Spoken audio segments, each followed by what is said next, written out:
Kronologis kisah Daud dan Sulaiman. Ternyata ada hubungannya dengan pernyataan burung hudhud. Burung hudhud mengatakan walaha arsyun azim. Ketika dia melihat bangunan ini, dia mengatakan bangunan ini azim. Ekspresi azim itu seperti ini. Dan kalau kita balik, dia mengekspresikan jurang yang azim. Kataudil azim.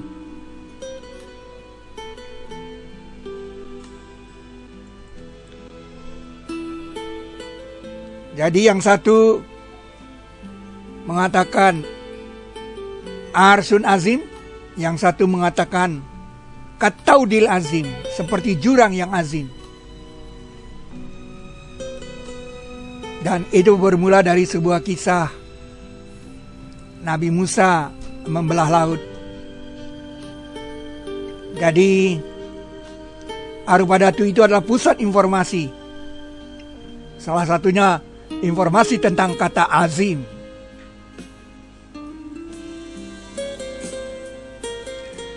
Maka kami mewahyukan kepada Musa bahwa pukullah dengan tongkatmu laut itu, maka tergulung. Maka adalah tiap pisahan seperti jurang yang dalam. Fan falako fakana kullu firkin kataudil azim. Maka tergulung. Maka adalah tiap pisahan seperti jurang yang dalam.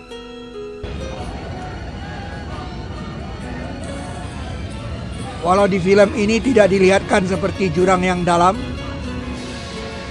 tapi inilah ekspresi awal dari sebuah kronologis kisah Daud dan Sulaiman.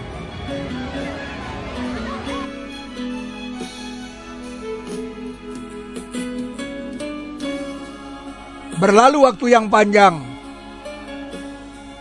maka Nabi Musa mengatakan kepada kaumnya, "Hai kaumku, ingatlah jasa Allah atas kamu. Ketika dia jadikan kamu nabi-nabi dan dia jadikan kamu raja-raja.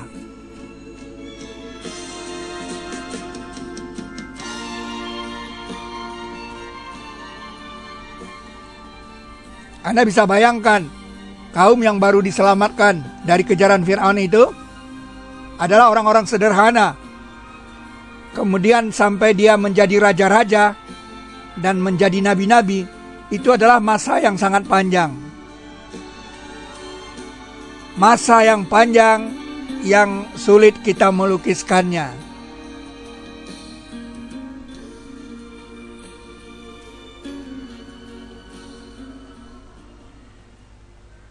Jadi raja-raja dan jadi nabi-nabi. Padahal mulanya dia adalah buruh-buruh, budak-budak Fir'aun yang diselamatkan. Jadi telah berlalu waktu panjang pada zaman Nabi Musa. Itulah misteri dalam waktu.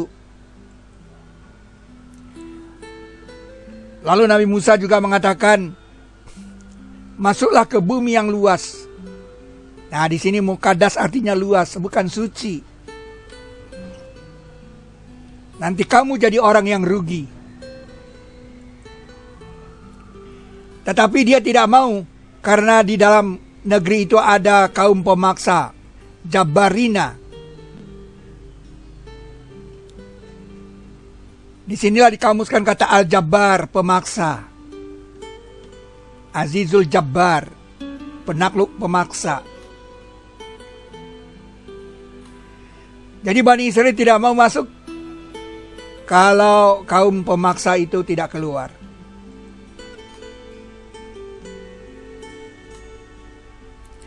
Dan mereka tidak mau masuk dan mereka duduk.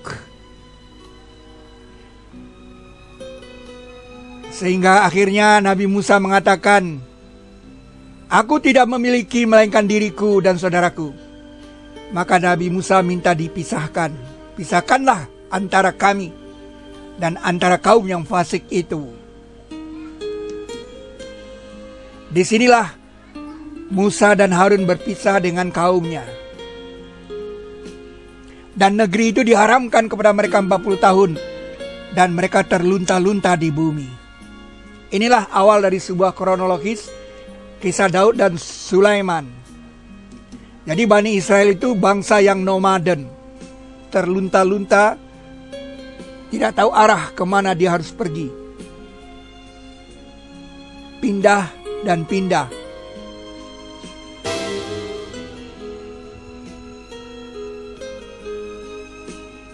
Mereka akan terlunta-lunta di bumi.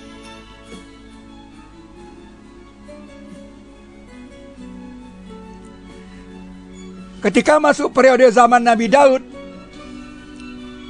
dimulai dari surat kedua ayat 246. Bani Israel diusir keluar dari kampung-kampungnya. Dan dia mengatakan, bangkitkanlah bagi kami seorang raja. Jadi mereka benar-benar tidak punya kerajaan. Kami telah diusir keluar dari kampung kami. Barulah nabi di antara Bani Israel itu mengatakan bahwa Talut sebagai raja. Nah, kata Talut ini sulit kita temukan maknanya. Hanya ada dalam bahasa Jawa, artinya benteng.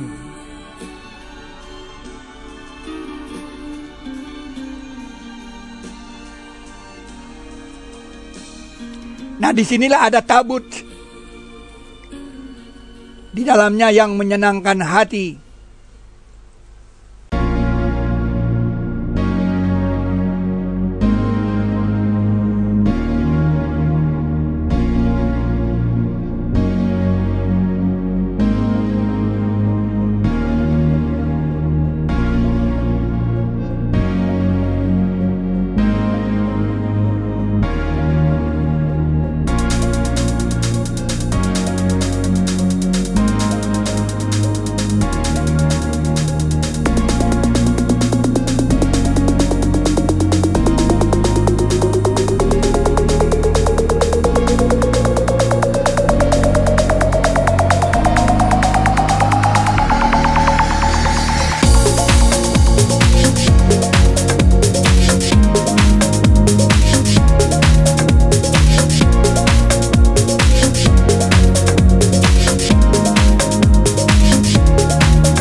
Dan kami telah beri kepada Daud lempengan.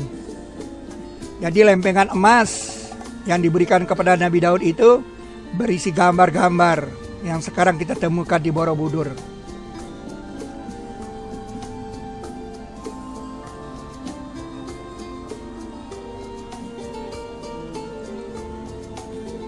Dan lempengan gambar Sabigot itu kita temukan juga di Borobudur. Dan kita bisa lihat ada terminal 1 di sini. Dan ini jangkarnya, dia berhenti di sini.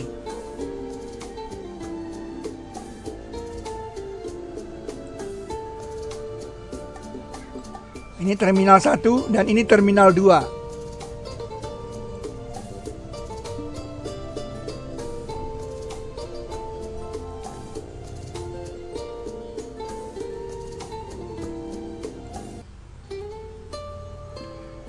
...700 km dari Borobudur.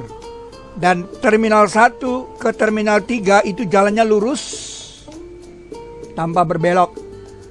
1296 km. 296,64 km. Itulah kisah awal Nabi Daud. Kemudian Nabi Sulaiman tersenyum, tertawa ketika dia sampai di lembah semut. Menurut BBC, senyum yang asli itu haruslah reuni. Nabi Daud sebaik-baik hamba. Nah, ini ekspresinya bahwa wanita ini melihatkan anaknya kepada bapaknya. Nah, ini waktu dia diambil oleh bapaknya. Itu membuktikan bahwa Nabi Sulaiman waktu kecilnya pernah hidup di lembah semut. Sulaiman mewarisi lempeng emas yang kemudian dibikin kopinya di dinding Borobudur.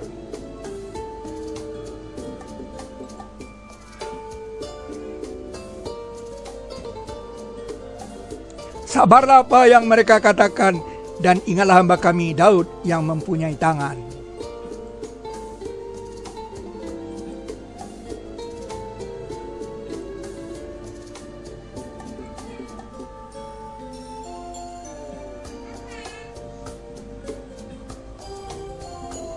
Dan Sulaiman mewarisi Daud, dan ia berkata, hai manusia, telah diajar kepada kami percakapan burung, dan kami telah diberi tiap sesuatu.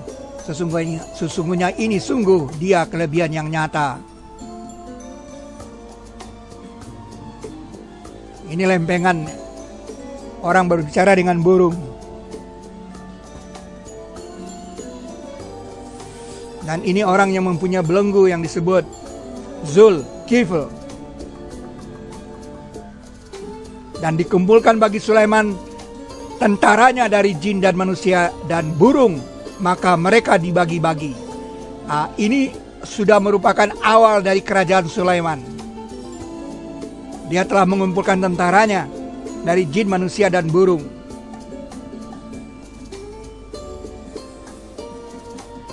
Hingga ketika ia berjumpa atas lembah semut, hatta iza atau ala wadi Nam.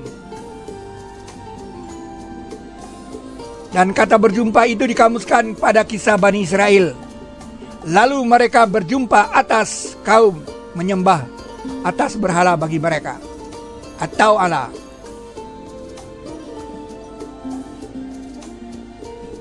Jadi Nabi Sulaiman dan tentaranya berjumpa Wadi Nam dalam perjalanannya.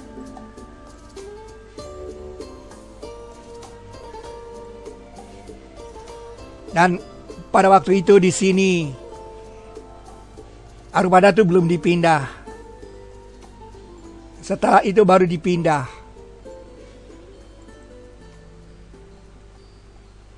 Itulah Arubadatu, pusat informasi. Itulah kronologis kisah Daud dan Sulaiman.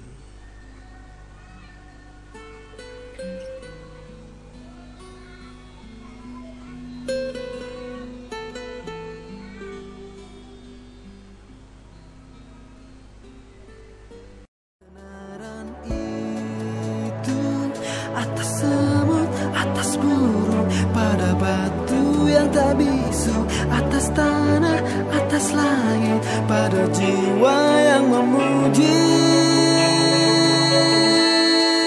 Kau yang maha tahu, tuntunlah aku menuju ranah-Mu. Duhai Kau utus Dia dengan tanda yang mungkin aku bisa membacanya. Sulaiman, ya Sulaiman, dia Sulaiman, ya Sulaiman, Sulaiman, ya Sulaiman, dia Sulaiman, Sulaiman. Kau yang maha tahu, tuntunlah aku menuju ranah-Mu. Duhai Kau utus Dia dengan tanda yang mungkin aku bisa. Kau yang maha tahu, tuntunlah aku menuju ranah-Mu. Duhai Kau utus Dia dengan tanda yang mungkin aku bisa membacanya. Sulaiman, ya Sulaiman, dia Sulaiman, Sulaiman, Sulaiman, dia Sulaiman, dia Sulaiman, Sulaiman. Mencarimu, menyusuri